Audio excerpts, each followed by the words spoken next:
Hey everyone, welcome back to the channel. So what's going on in the news today? Well, let me tell you about a pretty intense moment that just happened in Parliament, and it involves a Green Party leader named Chlöe Swarbrick. Now, if you're not familiar with her, she's one of the co-leaders of the Green Party in New Zealand, and she's been pretty vocal about a lot of issues, environmental stuff, social justice. But this time, things got heated, and she ended up being booted out of Parliament for the rest of the week. Let me break this down for you, and then we can have a discussion about what this means for New Zealand politics, the role of Parliament, and the bigger issues at play. Here. So let's dive in. Shall we first? The context. The New Zealand government recently said they would consider recognizing Palestine as a state over the next month. That's a big deal, especially in the context of the ongoing conflict in Gaza. Now, Chlöe Swarbrick, who's known for her strong and often controversial opinions, used this as an opportunity to push for more action. During a heated debate in Parliament, she called on government MPs to support a Green Party bill that would sanction Israel for its alleged war crimes.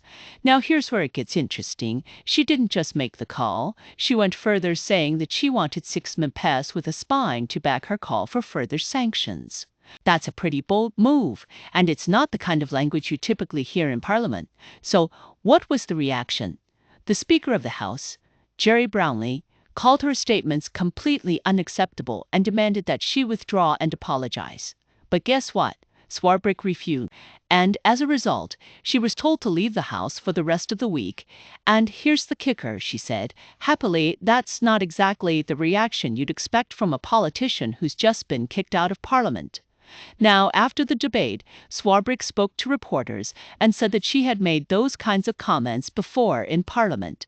She even went as far as saying that, in the context of the war crimes that are currently unfolding in Palestine, the debate was actually pretty mild. That's a pretty strong statement, especially coming from a member of Parliament. Brownlee, on the other hand, clarified that Swarbrick could return on Wednesday.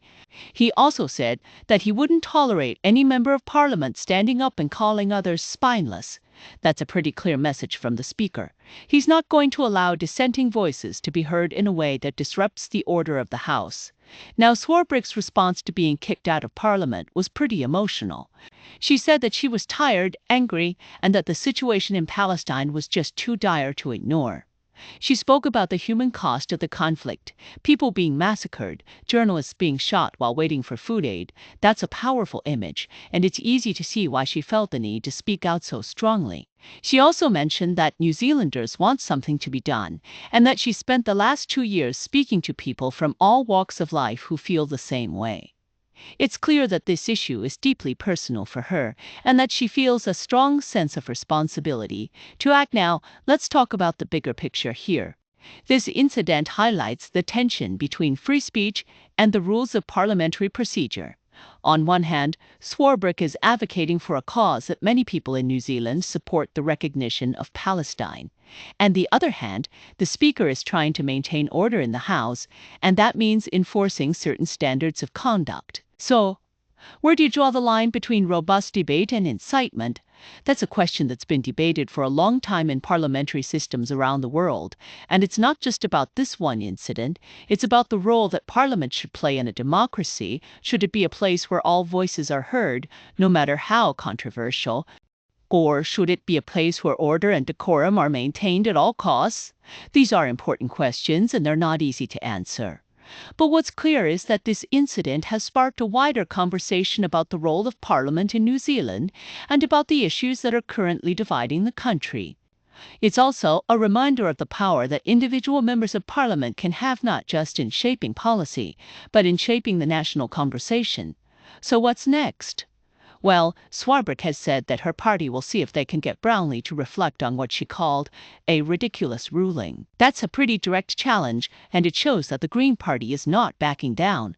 But it's also worth noting that this isn't the first time that Swarbrick has been at odds with the Speaker.